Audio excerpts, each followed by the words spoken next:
I love Black. I'm just going to throw that out in the open right from the beginning. I think it's a fantastic game. However, there's some strange design choices that I can't help are holding it back. Black is a first-person shooter created by Criterion, the same guys behind the amazing Burnout racing games. You take the role of a US Army Special Forces soldier, recapping an operation in several different locations. There are cutscenes before every stage, essentially playing out the interview between some high-up government official and Sergeant Keller, the soldier you play as. These cutscenes are played out live and are relatively nice to view, although until you finish the game, you really don't have any clues on what they are talking about. It's not until the end where things start making a bit of sense. Even when you do understand the goings-ons, the story can be considered forgettable. I will say that the ending does set up for a sequel, but to my knowledge, one was never created or even designed, which is a shame. Probably the first thing you'll notice in regards to the gameplay is the amazing visuals. Considering that the game uses the Burnout engine, which was famous for its fast-paced races and intense crashes, it's no shock that Black is quick and in your face. Special detail is given to the weaponry. The guns are extremely detailed and imitate the real-world counterparts, although some aspects of them make no sense, like the bolt-slinging casings to your left. I think the developers did that just to show off the bullets when you reload, but they could have done something about that. I know, it's a small detail, but let me put it this way. In a firefight, if you're shooting a weapon and those casings are getting flung at your face, it would be distracting. Hell, even on a firing range during qualification fire, you can feel brass from the guy to your left striking your body in boots at times, because the shells are flung violently from the weapon. And if they hit your bare skin, you do feel a very slight burn, because of course the casings are flung hot. So imagine firing an entire 30-round magazine and having the potential of 30 burning brass casings touching your face. It would be a poor design choice for the weapon. I know, I'm looking really far into this, considering it's a frickin' game, but I'm just giving my 2 cents. That's what you're watching me for, right? If not, why are you watching me? Is my voice soothing to you? If you think so, I would strongly advise that you seek out a doctor. Anyway, back to the game, before I go so far off track that I'll need a part 2 to this review. Where was I? Oh yeah, the weapons. Again, the weapons have a lot of detail and emphasis put on them. They seem to contain more little effects than anything else in the game, and look the best, better than environments or enemy terrorists. When you reload, the world actually gets blurry as your entire view focuses strictly on the weapon and the reload animation. You'd think that this is strange, but it's actually fun to watch. At least to me. In addition to the visuals, each gun's clip is essentially a buffed up version of the real world counterpart. For example, the AK-47 in Black contains a 60-round clip. The M16 can fire 95 bullets before having to reload. Even one of my favorite guns, the P90, has 100 bullets in his mag. It may seem like overkill, but to be honest, you'll need these larger clips because enemies can take way too much damage before going down. It's not uncommon to have to fire off about half a magazine before an enemy finally drops dead. Even headshots require more than one hit, mainly because the first shot will often pop off a helmet.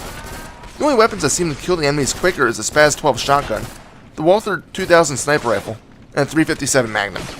These weapons are fairly rare though, so most of the time, you just have to make Swiss cheese out of your opposition. Not that this is a bad thing. Gunfights are extremely engaging, because there will be broken glass, dust, and sparks flying everywhere. It's not quite on the same level as Fear, but it gets pretty close. Hell, in the opening stage, you obtain an RPG that can be used to essentially blow up a building. In the cemetery, you blow off gravestones in order to get at the enemies hiding behind them.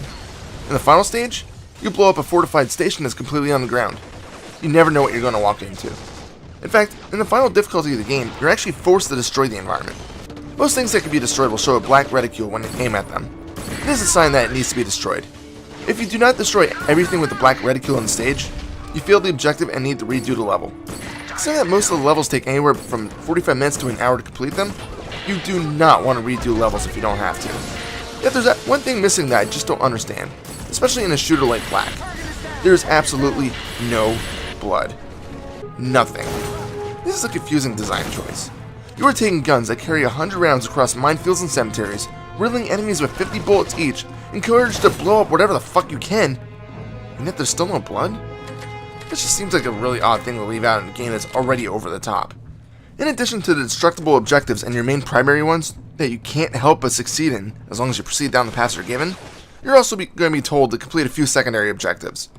These come in multiple varieties, ranging from finding a blueprint for the next stage, searching for various sources of intel, and destroying pieces of blackmail. You're only told to complete a few secondary objectives, and you can mix and match as you see fit. For example, the game might tell you that you need to complete 3 of 12 secondary objectives. As such, you can find one piece of intel and destroy 2 safes containing blackmail. You can go for 3 documents, or you just find one source of intel, blow up one object holding blackmail, and then for the final objective, find a secret weapon that is hidden in each stage. It's very simple to complete these secondary objectives as long as you take at least a little bit of time to explore the nooks of each level. Some of the secondary objectives are out in the open, but the majority of them are not. As I mentioned, the stages themselves are fairly lengthy and for the most part varied. And they better be, because there's only a total of 8 of them. You start off in a ravaged city, engaging in urban warfare. The second stage puts you in a dense forest where it's very easy to get lost. And then at the end, you have to cross a large farm to get to your evac point. The third level could be frustrating due to the large amounts of snipers in the second half, but it starts in a cemetery and ends in what looks to be a junkyard in the center of another city. Stage 4 takes place in a large industrial complex, and ends in a foundry. This is sadly the only level which gives you access to the P90. Such a shame. Level 5 is the Asylum, which once again starts in a junkyard. Stage 6 features the crew going through a large dockyard. The 7th level is a massive bridge, and the 8th is the large underground lair. For the most part, each stage takes place in 2 halves, and each half takes place in a different locale. Another thing that irritates me is that the cutscenes cannot be skipped on your first playthrough. So if you have to quit playing in the middle of a mission and then go back to the level you stopped at, you will be forced to watch the scene again. I've always hated things like this. If I don't want to watch the cutscene, I shouldn't have to. Maybe I've already seen it, or maybe I just don't care. You should always have the option to bypass these story scenes. Thankfully, once you complete the level, it basically unlocks the cutscene and can be skipped on subsequent attempts. You may ask why you want to play a level for a second time. Well, once you complete the game on the normal difficulty, you will unlock the silver weapons, which means that they have infinite ammo.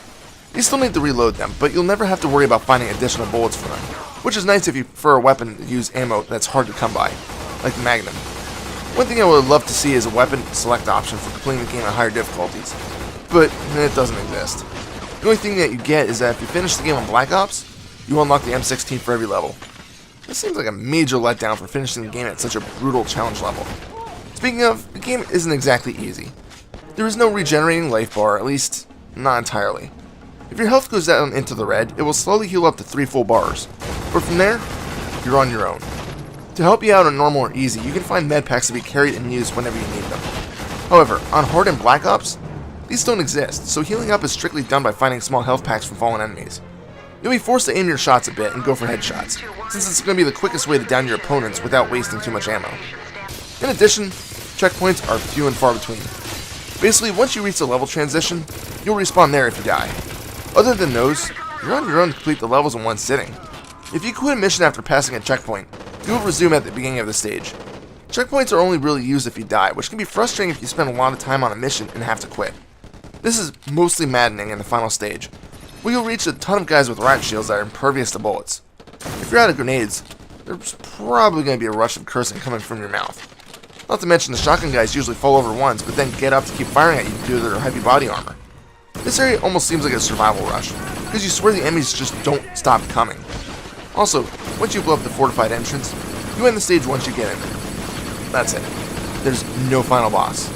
Just the last cutscene setting up for his potential sequel. It's a bit of a letdown, but I've seen worse. One last thing to note is that there's absolutely no multiplayer support at all. Talk about disappointing. The game would have been a blast with some sort of local co-op or versus play, but sadly, there's no such thing. Oh well, if only it were part of the game. It may seem like there's a few shortcomings, but really, they're minor, and Black really is a blast to play. It's probably one of the better looking war games on the PS2, and also one of the most brutally challenging.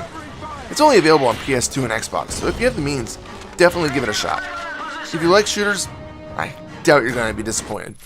Final score? 9 out of 10. This is Reaper. Check me out on Facebook, facebook.com/ReapersViews. Happy fragging.